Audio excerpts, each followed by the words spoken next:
Hey guys, I'm really excited to be bringing to you today the Oukitel RT8 tablet. Now I'm so excited is this is a heavy duty tablet with a fantastic battery life. It's water resistant, dust resistant, and can survive even the largest impacts. So very excited to have a look and see what comes in it today. To start with, there's the box, comes with it. As you can see, nice packaging. There it is there. Now it runs off Google Android as well. So I'm going to take a look at it and test some of the different features about how it works. So it's a nice box. So there's the screen. Now I've already set it up earlier. It was very, very easy to set up actually. It didn't take long at all. And you've got, so let's take a quick look. So on the top here, you've got the volume up, volume down, turn the tablet on, turn the tablet off. Now this has also got SIM card. Now it's also got dual SIM card ports there as well, which is very unusual for tablets these days as well. Allows you to be able to use, if you want, obviously the tablet in there or anything else.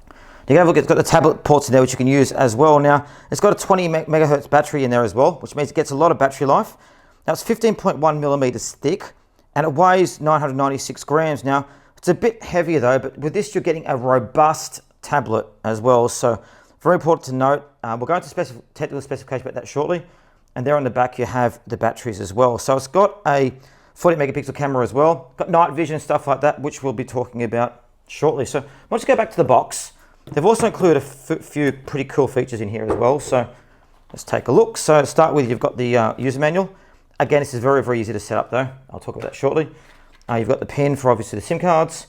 This is very neat as well. You've actually got a leather carrying case. So you can actually carry this on your shoulder as well. So set this up with a tablet and then you can carry it around with you. So you don't have to worry